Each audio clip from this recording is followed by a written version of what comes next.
नमस्कार, मी संजय सोनवणे. आज आपण भारताला स्वातंत्र्य मिळायला खरोखरच उशीर झाला का या विषयावर चर्चा करणार आहोत.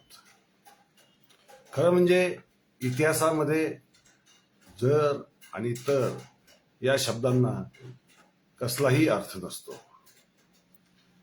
आत्याबाईला मिशा असत्या तर आम्ही त्याला काका म्हटले असते. अशा स्वरूपाची विधानं जर कुणी करत असेल तर जसं ते हास्यास्पद होतं, तसंच या जगताचं आहे. भारताला स्वातंत्र्य मिळायला उशीर झाला का?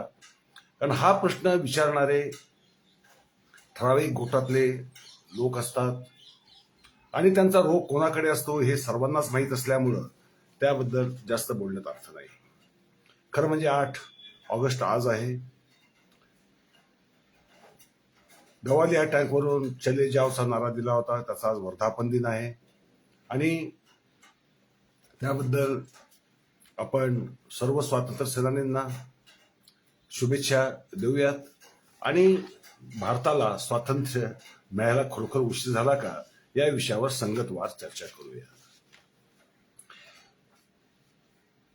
स्वातंत्र्य मुळात मिळायला पाहिजे ही संकल्पना देशातल्या प्रत्येक माणसामध्ये निर्माण करण्यासाठी जी यंत्रणा लागते ती यंत्रणा होती का?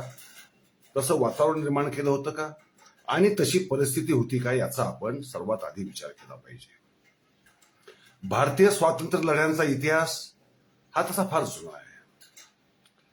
खरं म्हणजे ज्या वेळेस ईस्ट इंडिया कंपनी होती, अजून भारत पूर्ण ताब्यात त्यांनी घेतलेला नव्हता, सुरुवात केलेली होती तुकड्या तुकड्याने भारत ताब्यात घेण्याची. अशा वेळेस 1804 साली महाराजा यशवंतराव होळकर या व्यक्तीने ब्रिटिशांना भारतातनं हाकलून द्यायचं ही प्रतिज्ञा करून संपूर्ण जीवन त्यासाठी त्यांनी घालवलं. जवळपास इंग्रजांशी 18 लढाया केल्या. भरतपूरचं युद्ध असेल, मुकुंदराचं युद्ध असेल, भीषण पराभव केले ब्रिटिशांचे. मुकुंदराचा पराभव तर एवढा जिव्हारी लागला की ब्रिटिशांना भारतातला त्यांचा गव्हर्नर जनरल बदलावा लागला. ब्रिटिश पार्लमेंटमध्ये त्याच्यावर धमासान चर्चा झाली आणि त्या पराभवाची आजही त्याच्यावर परिसंवाद ब्रिटिश आर्मी घेते, कारण तो पराभव अत्यंत विलक्षणरित्या यशवंतरावांनी केला होता. जवळपास कर्नल मॉन्सनच्या 12,000 सैन्यापैकी 11,500 सैन्य कापून काढलेलं होतं. तेही 2.5 महिने पाठलाग करत, भर पावसाळ्यात पाठलाग करत तो विजय त्यांनी संपादन केला होता. नंतर भरतपूरचं युद्ध झालं आणि अशी छोटी मोठे ब्रिटिशांशी त्यांनी अनेक लढाया दिल्या. त्यावेळेस त्यांनी भारतातल्या सर्व राजा रजवाड्यांना आपल्याला सामील व्हावं यासाठी विनवण्या करणारी पत्र लिहिली होती. मोठे नागपूरकर भोसले असतील, दौलतराव शिंदे असतील, जाट असतील, शीख असतील, राजपूत असतील, ह्या सगळ्या रजवाड्यांना आवाहन केलं होतं. समजा ते सामील झाले असते आणि एक हाती युद्ध करण्याच्या वेळी सर्वांनी मिळून ब्रिटिशांशी युद्ध जर केलं असतं तर तुम्हाला सांगतो भारताला स्वातंत्र्य 1810 सालापर्यंत मिळून गेलं असतं. मिळालं असतं स्वातंत्र्य, समजा मिळालं असतं, पण त्या स्वातंत्र्याचं स्वरूप काय राहिलं असतं? मावा यशवंतराव होळकरांची राज्य नंतर राष्ट्र बनला असता. प्रत्येक राजा रजवाड्याचा जो काही प्रांत होता तो स्वतंत्र झाला असता.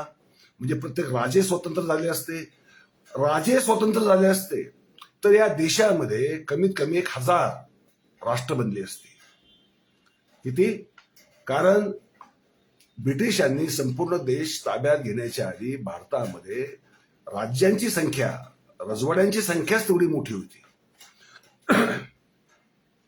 मोगलांचं राज्य दिल्ली पुरतच होतं. ते फक्त दिल्ली एक स्वतंत्र झाली असती. बाजूचं आग्रा ते स्वतंत्र झालं असतं. राजपूत राजे जयपूर स्वतंत्र झालं असतं. पुणे स्वतंत्र झालं असतं. हैदराबाद स्वतंत्र झालं असतं. टिपू सुलतानचं जे राज्य आहे हैदराबाद कर्नाटकातलं ते स्वतंत्र झालं असतं. श्रीरंगपट्टणचं. तमिळनाडूतली झाली असती, केरळातली झाली असती, नॉर्थ ईस्टची झाली असती. आणि त्यावेळेस लक्षात ठेवा 1804 साली ज्यावेळेस यशवंतरावांनी ब्रिटिशांशी युद्ध सुरू केलं त्यावेळेस काश्मीर आणि लेह लडाख हे अफगाणिस्तानच्या ताब्यात होते. म्हणजे अब्दालीने जिंकलेले होते आधी, आणि ते नंतर 1820 सालापर्यंत अब्दालीच्याच ताब्यात होते. हे लक्षात घ्या. म्हणजे स्वतंत्र काय झालं असतं, स्वतंत्र काय झालं नसतं, आणि स्वातंत्र्य मिळालं असतं आपल्याला, ते स्वातंत्र्य कोणत्या प्रकारचं असतं आणि भारत किती तुकड्यांमध्ये वाटला गेलेला असता, हे आपण लक्षात घ्यायला पाहिजे. म्हणजे नंतर दुसरं स्वातंत्र्य युद्ध भारतात झालं ते म्हणजे 1857. त्यावर प्रचंड लिहिले गेले. कोणी त्याला स्वातंत्र्य युद्ध म्हणतं, कोणी त्याला उठाव म्हणतं, कोणी बंड म्हणतं, कोणी जस्ट दरोडेखोरांचा एक काय म्हणू आपण त्याला, उठाव म्हणू, अशा स्वरूपाचं त्याला एक रूप दिलं जातं. परंतु समजा 1857चं बंड सुद्धा यशस्वी झालं असतं तर भारताला स्वातंत्र्य तेव्हाच मिळालं असतं. म्हणजे एक पहिलं स्वातंत्र्य आपल्याला मिळू शक्यता होती की यशवंतराव होळकरांनी बंड सुरू केलं, उठाव सुरू केला, ब्रिटिशांच्या विरुद्ध एक हाती युद्ध करायला सुरुवात केली, त्यावेळेस मिळालं असतं, किंवा 1857 साली मिळालं असतं. समजा 1857लाही मिळालं असतं तर काय झालं असतं? तर पुन्हा नानासाहेब पेशवा स्वतंत्र राजा झाला असता, बहादूरशाह जफर हा सार्वभौम सम्राट म्हणून दिल्लीच्या आसनावर बसला असता, कलकत्ता दुसऱ्याच्या ताब्यात गेला असता, स्वतंत्र राष्ट्र ते झालं असतं. पुन्हा ती स्थिती आली असती आणि भारत पुन्हा 500,000 तुकड्यांमध्ये स्वतंत्र झाला असता. म्हणजे भारताला स्वातंत्र्य नसतं मिळालं, ते स्वातंत्र्य भारतातील राजे रजवाड्यांना मिळालं असतं. हे लक्षात घ्या. ते भारतीय जनतेला मिळालं नसतं, मुळीच मिळालं नसतं. म्हणजे ते जर स्वातंत्र्य मिळालं असतं तर ते स्वातंत्र्य फक्त राजे रजवाड्याचं स्वातंत्र्य झालं असतं, ते प्रजेचं स्वातंत्र्य झालं नसतं, लोकशाहीमय स्वातंत्र्य झालं नसतं, आणि घटनात्मक तर त्याहून झालं नसतं. म्हणजे आपण विचार केला पाहिजे की भारताला स्वातंत्र्य मिळायला उशीर झाला का, या प्रश्नाचं उत्तर आपल्याच आंतरप्रवाहांमध्ये आहे. आपल्याच भारतीय प्रजा ज्या विविध गटांमध्ये, प्रांतांमध्ये, संस्कृतींमध्ये, भाषांमध्ये विभागली गेलेली आहे, अस्मितांमध्ये विभागली गेलेली आहे, ज्या अस्मिता आजही जिवंत आहेत, अशा स्थितीमध्ये त्या काळामध्ये जर स्वातंत्र्य मिळालं असतं तर त्याची स्थिती काय असते, हा झाला दुसरा प्रश्न. म्हणजे 1857ला सुद्धा आपल्याला स्वातंत्र्य मिळालं नाही, याबद्दल आपण आभारच मानले पाहिजेत परमेश्वराचे. नाही तर आज आपण पुन्हा, म्हणजे जयंत नारळीकरांनी एक विज्ञान कथा लिहिली होती. स्वातंत्र्याचं 1857चं बंड जर यशस्वी झालं असतं तर आपल्याला मध्य प्रदेशात म्हणजे पुणे राष्ट्रातनं माळवा राष्ट्रात जाण्यासाठी पासपोर्ट लागला असता, व्हिसा काढावा लागला असता, अशी परिस्थिती राहिली असती. हे आपण लक्षात घेतलं पाहिजे. त्यानंतर भारतातले जे उच्च शिक्षित होते त्यांना शिक्षण ब्रिटिश राजवटीतच मिळालेलं होतं. कोणी बॅरिस्टर झालेलं होतं, कोणी ICS झालेलं होतं, मोठमोठ्या उच्च पदावरचे लोक होते.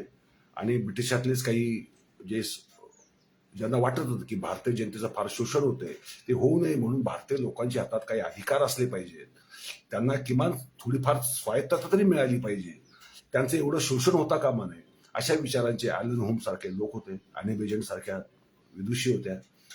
1885 साली इंडियन नॅशनल काँग्रेसची स्थापना झाली.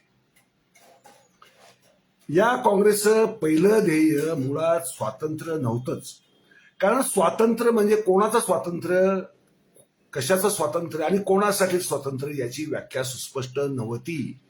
हे आपण आज समजावून घेतलं पाहिजे. मागे वळून पाहताना म्हणायला फार सोपं जातं स्वातंत्र्य, भारतीय स्वातंत्र्य म्हणजे काही जोक नाहीये. कारण आंतरिक प्रवाहच एवढे एकमेकात मिसळलेले, एकमेकाच्या विरोधात जाणारे, कुठे मिळणारे तर कुठे तोंड दुसरीकडेच केलेले. म्हणजे 10 दिशांना आपली 1000 तोंड असणारा हा देश होता. त्याच्यामध्ये मग या सुशिक्षित लोकांनी एकच विचार केला की आपण किमान काही स्वातंत्र्य, काही प्रमाणातलं स्वातंत्र्य, म्हणजे शासकीय कारभारामध्ये आम्हाला पाहिजे, आम्हाला काहीतरी म्हणणं असलं पाहिजे आमचं, आणि आमचं म्हणणं ऐकलं गेलं पाहिजे, अशा स्वरूपाचं स्वातंत्र्य पाहिजे होतं. त्याला आपण स्वराज म्हटलेलं आहे. नंतर टिळक अध्यक्ष झाले. त्यांची अपेक्षा या स्वायत्ततेची होती. लक्षात ठेवा, संपूर्ण स्वातंत्र्याची नव्हती. 1922 पर्यंत संपूर्ण स्वातंत्र्य हा प्रकार भारतामध्ये अस्तित्वात नव्हता. कारण हिंदू मुस्लिम हाही प्रश्न होता, नॉर्थ ईस्टचा प्रश्न होता, शिखांचा प्रश्न होता, राजपुतांचा प्रश्न होता, मराठ्यांचा प्रश्न होता, पेशवाईचा प्रश्न होता आणि दक्षिणेकडच्या ज्या शाह्या होत्या त्यांचा सुद्धा प्रश्न होता. मग लोकमान्य टिळकांनी जी स्वातंत्र्य चळवळ केली ती म्हणजे स्वायत्ततेची जी चळवळ केली तिचं स्वरूप हे असं होतं. मग मुस्लिम लीगशी सहकार्य करण्यासाठी किंवा युती करण्यासाठी 1916 साली त्यांनी लखनौ करार केला. लखनौ करारानुसार मुस्लिमांना स्वतंत्र मतदारसंघ मिळाले. त्यानंतर पुणे करार झालेला आहे आपल्याला माहिती आहे. महात्मा गांधींनी मुस्लिमांना लखनौ करारात लोकमान्य टिळकांनी जे दिलं होतं त्याच्यापेक्षा एक कणही जास्त दिला नाही. पुणे करार जो केला गेला महात्मा गांधींनी बाबासाहेब आंबेडकरांबरोबर, त्या पुणे कराराचंही वैशिष्ट्य हे होतं की आम्हाला दलितांना स्वतंत्र मतदारसंघ द्या अशी जी बाबासाहेबांची मागणी होती ती मागणी महात्मा गांधींनी संपूर्णपणे नाकारली आणि त्यांना राखीव मतदारसंघ दिले, जास्त दिले, परंतु स्वतंत्र मतदारसंघ दिले नाही. कारण स्वतंत्र मतदारसंघाचा अर्थच हा होता की एक त्यांना स्वायत्तता देणं, स्वातंत्र्य देणं आणि त्यातनं आपण देशाच्या फुटीची बीज रोवणं. 1915 साली गांधीजी दक्षिण आफ्रिकेतनं भारतामध्ये आले. 16 साली टिळक त्यावेळेस अध्यक्ष होते, गांधीजी त्यावेळेस काहीच नव्हते म्हणजे काँग्रेसमध्ये. हा लखनौ करार केला. 20 साली त्यांचं दुर्दैवाने निधन झालं. मग गांधी राजकीय पटलावर आले. गांधींसमोरचा प्रश्न फार वेगळा होता.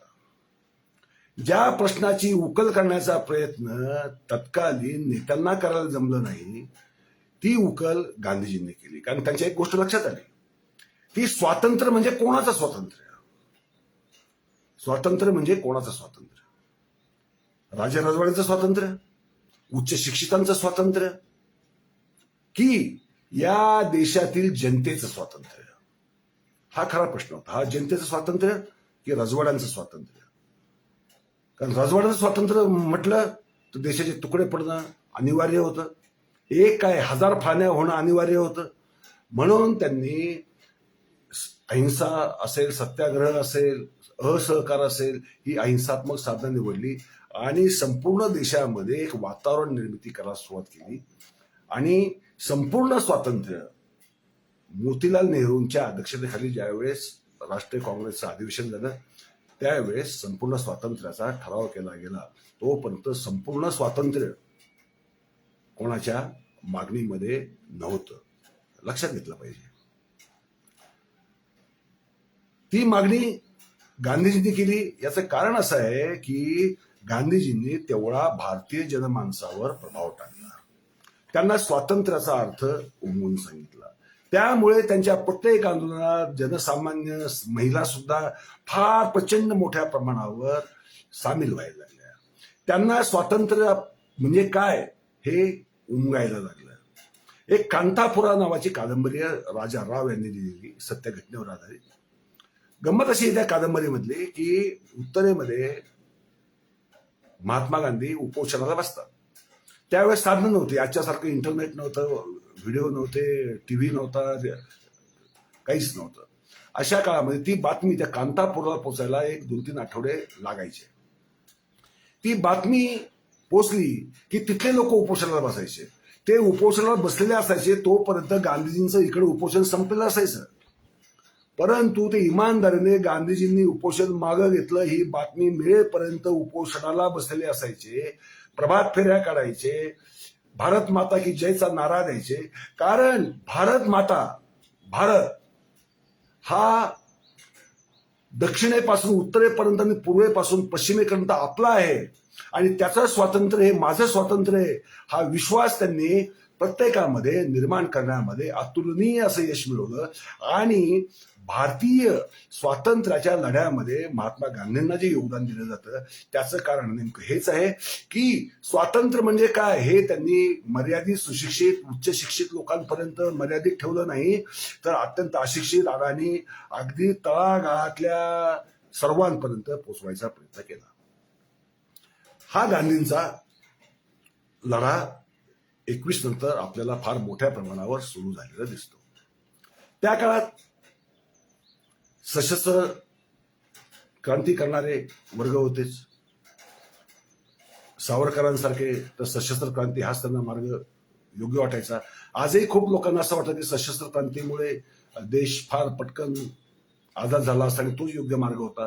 परंतु तेही हे लक्षात घेत नाही. समजा सावरकरांच्या अभिनव भारतला जर यश मिळालं असतं तर भारताचं स्वरूप काय राहिलं असतं.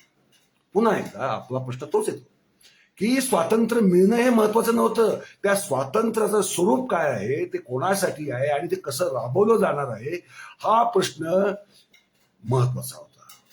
आणि त्यामुळेच सर्वसामान्य जनमानसं आहेत, सगळ्यांच्या हातात जर हत्यार दिली असती तर सशस्त्र चळवळीची हत्यार जी ब्रिटिशांच्या विरुद्ध वळवलेली आहेत, समजा लक्षावधी बंदुका आणता आल्या असत्या, समजा आणल्या असत्या, लोकांच्या हातात हत्यारं दिली असती, तर जे अफगाणिस्तानमध्ये आज झालं, तालिबानचं जे झालं, तेच झालं असतं की जी हत्यारं आधी रशियाच्या विरुद्ध होती ती अमेरिकेच्या विरुद्ध उलटली, नंतर एकमेकांनाच मारायला लागले. अशा स्वरूपाचं वातावरण भारतात झालं असतं, भारत तरीही अखंड राहिला नसता, त्याचे तुकडे तुकडे झालेच असते आणि प्रत्येक राज्य हे स्वतंत्र झालं असतं. आणि त्या राज्याचं स्वरूपही काय असतं, बळी तो कानपिळी या न्यायाने त्या राज्याचं स्वरूप राहिलं असतं आणि ते फक्त शस्त्राच्याच दाखावर चाललं असतं आणि जनता सुद्धा घरोघरी शस्त्र बाळगू लागली असती. सगळीकडे एक अराजक पसरलं असतं, सगळी अशांती पसरली असती आणि त्याच्यामध्ये विकास, भविष्य, स्वप्न आणि देशाचं नाव म्हणजे कोणाचं नाव, ते म्हटले असते आमचं पुणे हे राष्ट्र आहे, आम्ही पुण्याचं नाव मोठं करू. तुम्ही म्हटले असे नाशिक हे आमचं राष्ट्र आहे, आम्ही नाशिकचं नाव मोठं करू. हे असे प्रकार झाले असते. त्यातले भारत हे अस्तित्वात आलं नसतं, कारण मुळात राष्ट्र ही कल्पना भारतामध्ये अस्तित्वात नव्हती. कारण प्राचीन काळापासून भारत हा विविध राज्यांमध्ये विभागलेला राहिला आहे, सीमा बदलत राहिलेल्या राज्यांच्या सीमा बदलत राहिलेल्या आहे.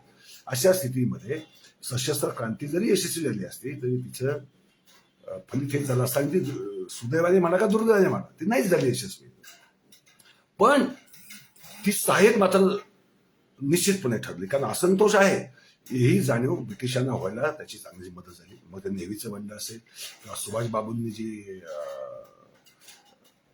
आक्रमण केलं जपानी फौजा बरोबर घेऊन, जर्मनीची मदत घेऊन, त्याचं सुद्धा दर्पण होतंच. पहिलं महायुद्ध झालं, दुसरं महायुद्ध झालं, त्या दुसऱ्या महायुद्धामध्ये ब्रिटिशांची झालेली हानी ही पण जबाबदार ठरली. परंतु ही कारणं बाह्य झाली. मुळात प्रश्न हाच आहे की भारताचं स्वातंत्र्य म्हणजे नेमकं काय आणि भारत म्हणजे नेमकं काय. आज सगळे म्हणतात अखंड हिंदुस्थान. आताच अलीकडेच भागवत म्हणाले की आम्हाला अखंड हिंदुस्थान पाहिजे. अरे पाहिजे, मान्य, तो कोणाला नको आहे, तो पाहिजे. परंतु तो झाला तर पुढे काय, त्याचं स्वरूप काय असेल, त्याची घटना काय असेल, त्याची राबवणूक कशी असेल आणि तिथे प्रजेचं, सर्वसामान्य माणसं स्थान काय असेल. लक्षात ठेवा, स्वातंत्र्य महत्वाचं अशासाठी आहे की बाबासाहेब आंबेडकरांना हा गहन प्रश्न होता की दलितांना जर स्वातंत्र्य मिळणार नसेल या भारतीय समाज व्यवस्थेमध्ये, दलितांना स्वातंत्र्य नसेल, त्यांना अधिकार नसेल, त्यांना जर काही से नसेल तर ते स्वातंत्र्य काय करायचंय. त्यावेळी बाबासाहेबांनी आपला सगळा भर जो दिला तो दलितांच्या उद्धारासाठी. त्यांनी त्यासाठी गांधीजींशी करायची तेवढी वागयुद्ध केली, कारण गांधीजींचं ध्येय हे संपूर्ण समाजाला एकत्र करण्यासाठी, स्वातंत्र्याची जाणीव त्याच्या हृदयामध्ये पेटवण्यासाठी होती. तर बाबासाहेबांचा भर जी दलित आहेत, जे अछूत आहेत, अस्पृश्य आहेत, ज्यांना वंचित आहेत, शोषित आहेत, त्यांच्यामध्ये सुद्धा व्यवस्थेविरुद्धचं स्वातंत्र्य प्राप्त करण्याची आकांक्षा प्रज्वलित करणं त्याचं ध्येय होतं आणि गांधीजींनी ते मान्य केलं. त्यांनी सुद्धा अस्पृश्योद्धार हा त्यांच्या सुद्धा कार्याचा एक महत्वाचा भाग बनवला. हा भारताचा स्वातंत्र्याचा इतिहास आहे. ब्रिटिशांना दुसरा अडथळा होता मुस्लिम लीगचा अडथळा फार मोठा होता. गांधीजींना भारताची फाळणी व्हावी असं काल तरी वाटत नव्हतं. ते तर म्हणाले होते की माझ्या प्रेतावरनं फाळणी होईल, परंतु फाळणी झाली शेवटी. कारण ते स्वतंत्र मतदारसंघ दिले तेव्हापासूनच फाळणीची बीजं पडली. आणि दुसरी गोष्ट संघाची, संघाने 1925ला स्थापना केली, 1935ला त्याच्या आसपास जिनाने लीगची स्थापना केली. हिंदू महासभेने तर बंगाल प्रांतात, पंजाब सिंध प्रांतामध्ये, नॉर्थ वेस्ट फ्रंटियरला मुस्लिम लीग बरोबर तर युत्या केल्या, संयुक्त सरकार बनवली. आणि फाळणीची योजना पहिली जी मांडली ती लाला लजपतराय यांनी मांडली. ती गांधीजींनी मांडली नव्हती, ती सुभाषचंद्र बोसांनी मांडली नव्हती, काँग्रेसने मांडली नव्हती, ती हिंदू महासभेने मांडली होती. द्विराष्ट्रवाद सिद्धांत बाबासाहेब आंबेडकरांनी पाकिस्तान और पार्टिशन ऑफ इंडिया नावाचा जो ग्रंथ लिहिलाय त्याच्यामध्ये स्पष्टपणे म्हटलंय की अखंड हिंदुस्थान एकीकडं आणि द्विराष्ट्रवाद सिद्धांत एकीकडं. हे कोणत्या प्रकारची स्वातंत्र्य सावरकर मागतात हे मला समजत नाही, असं बाबासाहेब आंबेडकरांनी हताश होऊन लिहिलेलं आहे. तर 1921-22 पासून ही संपूर्ण स्वातंत्र्याची चळवळ सुरू झाली. 42 साली ज्यावेळेस देशातलं वातावरण पुरेसं तयार झालेलं आहे, प्रत्येक माणसाला स्वातंत्र्याची जाणीव त्याच्या हृदयामध्ये जागृत झालेली आहे, हे ज्यावेळेस लक्षात आलं त्यावेळेस 42ला चले जाओचा नारा महात्मा गांधींनी दिला. ब्रिटिश एवढे घाबरले की त्यांनी 1 लाखाहून जास्त लोक तत्काळ अटक केली. गांधीजींना अटक केली, सगळ्यांना अटक केली. देशभर उद्रेक माजला. तुम्हाला सांगतो, आश्चर्य वाटेल तुम्हाला, बॉम्बे गव्हर्नमेंट त्यावेळेस ब्रिटिशांचा जो बॉम्बे प्रांत होता त्याच्या सरकारने लिहून ठेवलंय की नेमका याच उद्रेकी काळामध्ये संघ शांत राहिला, ब्रिटिश कायद्याच्या कक्षेमध्ये राहिला, त्यांनी कसली हालचाल केली नाही, त्याबद्दल RSSचे आभार मानले पाहिजेत. हे वाक्य ब्रिटिश अधिकाऱ्यांनी लिहिले, त्याची नोंद आज उपलब्ध आहे. म्हणजे स्वातंत्र्य चळवळीत कसलाही भाग न घेता, चले जाओ आंदोलनाला कसलाही पाठलाग न करता, कारण नंतर गोविंद गुरुजी म्हणाले की काँग्रेसच्या आंदोलनामध्ये सहभागी होऊ नये अशी माझी आणि संघाची इच्छा होती, ती आम्ही पूर्ण केली. म्हणजे यांचा स्वातंत्र्य लढ्यापासून संघ अलिप्त राहिला. मुस्लिमही लढत होते, अगदी जिना सुद्धा लढत होते. लक्षात घ्या, जिनाने जरी फाळणी झाली असली तरी स्वातंत्र्य ब्रिटिशांच्या विरुद्ध मुस्लिम लीगही लढत होती. लढला नाही असा एकच घटक आहे भारतातला, तो म्हणजे राष्ट्रीय स्वयंसेवक संघ. त्यास 42चं आंदोलन चौरी चौरावर झालेल्या प्रकरणानंतर मागे घेतलं. परंतु नंतर 5-6 वर्षाचं स्वातंत्र्य भारताला मिळालेलं आहे. कारण ब्रिटिशांच्या लक्षात 2 गोष्टी आल्या. एक तर भारतीय जनतेला आता आपल्याला स्वातंत्र्याची आस त्यांच्यामध्ये निर्माण झालेली आहे. ते स्वातंत्र्यासाठी कोणत्याही टोकाला जाऊ शकतात. आज गांधीजी आहे, उद्या ते नसले तर लोक उसळले तर आज झाली त्याच्या 1000 पट लाखो पट हिंसा होऊ शकते, ही एक भीती. दुसरी गोष्ट, दुसऱ्या महायुद्धानंतर अमेरिकेला, कारण चर्चिलने अमेरिकेशी मैत्री केलेली होती, अमेरिकेची इच्छा होती की ब्रिटिश कॉलनी जिथे आहे तेथे फक्त ब्रिटिशच व्यापार करू शकतात किंवा इंग्लंडच व्यापार करू शकतं, तर आम्हाला सगळीकडे व्यापार ओपन झाला पाहिजे, ही अमेरिकेची मुख्य मागणी होती दुसऱ्या महायुद्धात भाग घेतल्याबद्दलची. कारण अमेरिका जो दुसऱ्या महायुद्धात उतरला तो केवळ चर्चिलच्या आग्रहामुळे उतरला, आणि तो अमेरिका उतरला म्हणून ते दुसरं महायुद्ध ब्रिटिश जिंकू शकले, हा इतिहास आहे. त्यामुळे तो पण एक दबाव होता, भारतीय जनतेचा दबाव होता. आणि गांधीजी अत्यंत चतुर मनुष्य, चतुर राजकारणी, धोरणी राजकारणी, त्यांनी ह्या सगळ्या स्थितीवर त्यांचं लक्ष होतं.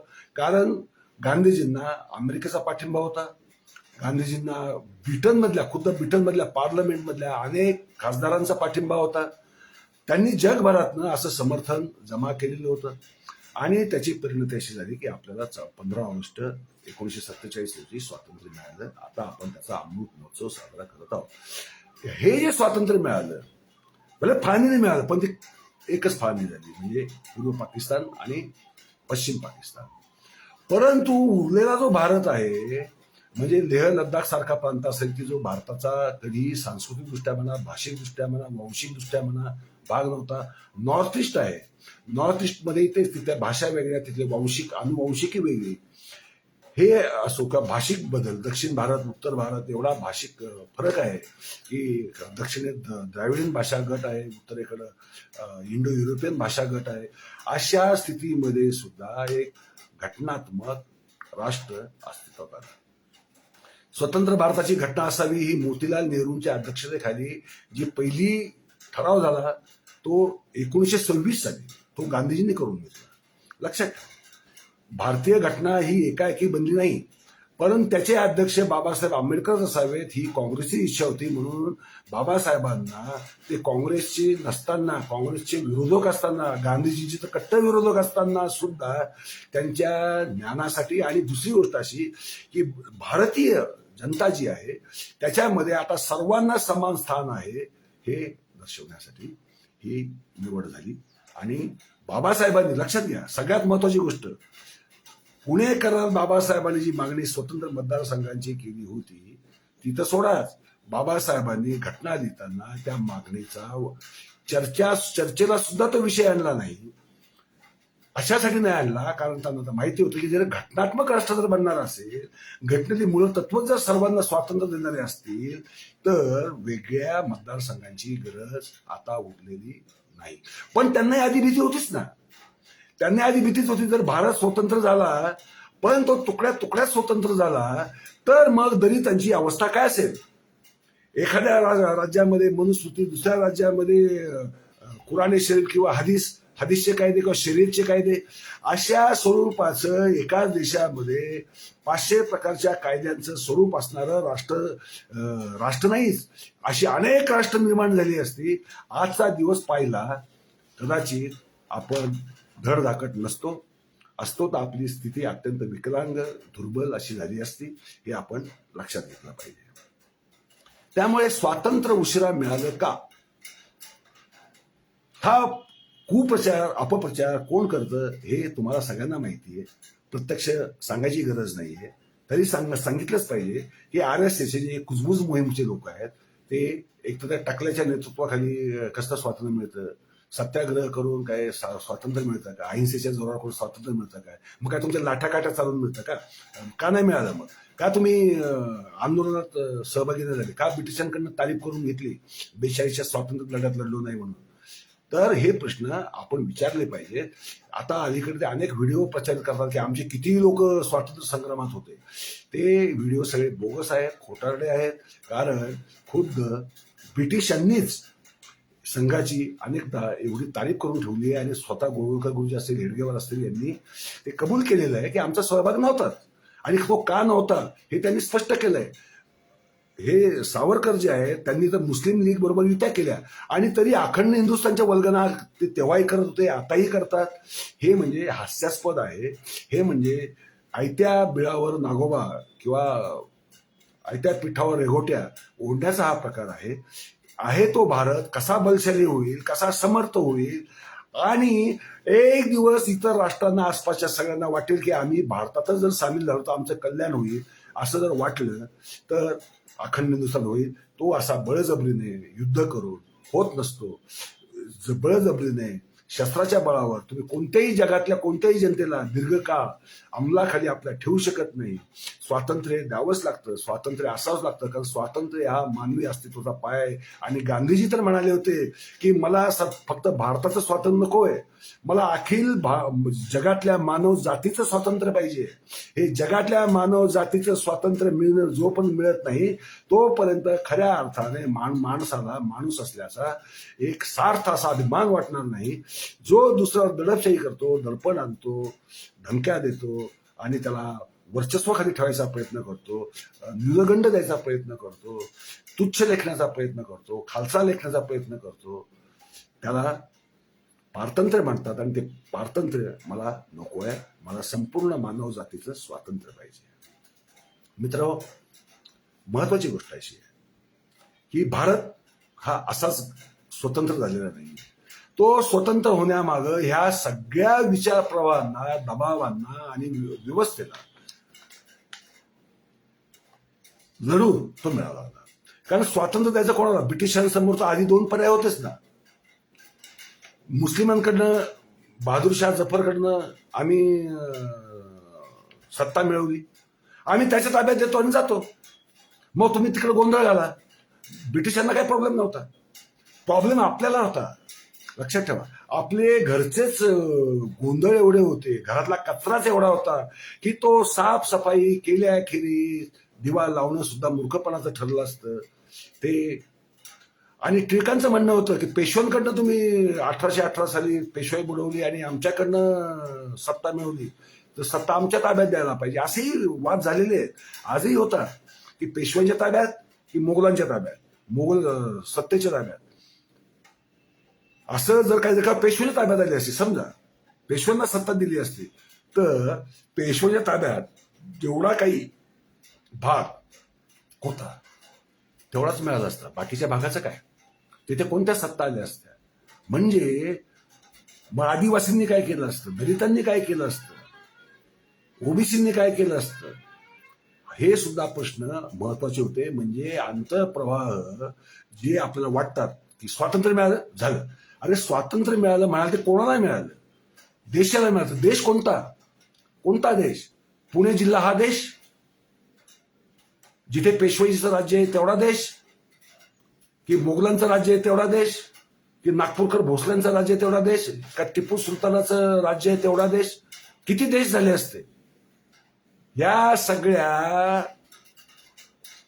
भंपक गोष्टींमुळे आपल्या मनावर आज अनेक चुकीच्या गोष्टी गैरसमजापोटी राज्य करतात आणि आपल्याला त्या गोष्टी सोडून द्यायला पाहिजे, विसरून द्यायला पाहिजे. आज भारत मिळालाय, लाभलाय. याचं कारण आहे प्रत्येक भारतीयाच्या मनामध्ये स्वातंत्र्याची ज्योत पेटली म्हणून. ती ज्योत पेटवायचं महान कार्य महात्मा गांधीजींनी केलं म्हणून. आणि त्यांना जी सरकार सर्वांची जी साथ मिळाली, अत्यंत मोलाची साथ मिळाली, बाबासाहेब आंबेडकरांची असेल, नेहरूंची असेल, वल्लभभाई पटेलांची असेल, अब्दुल कलाम आझादांची असेल, अनेक अनेक अगदी सुभाषचंद्र बोस असतील, खूप लोक आहेत, खूप लोक आहेत. भगतसिंग राजगुरू सारखे व्यक्तिगत क्रांतिकारक असतील. दुसरी गोष्ट, लोकशाही येणार की नाही, त्यानंतर आपली घटना समजा भगतसिंगांच्या नेतृत्वाखाली यश मिळालं असतं असं गृहीत धरा, तर भारत हा कम्युनिस्ट देश झाला असता. मग पुन्हा स्वातंत्र्य कुठे आहे? कम्युनिस्ट देश झाला असता तर स्वातंत्र्य कुठे? पॉलिट ब्युरो एक सर्वोच्च झाली असती आणि बाकीची लोक, चीनचे बाकीचे नागरिक अगदी सामान्य किड्या मुंगीसारखे जगतात. त्यांना कधी कधी रात्री बेरात्री उचललं जाऊ शकतं. हेर असतात लोकांवर लक्ष ठेवणारे, हेरांवर लक्ष ठेवणारे हेर असतात. हे जसं रशियात झालं, चीनमध्ये ते होतं, ते भारतात करून घ्यायचं होतं का आपल्याला? नाही.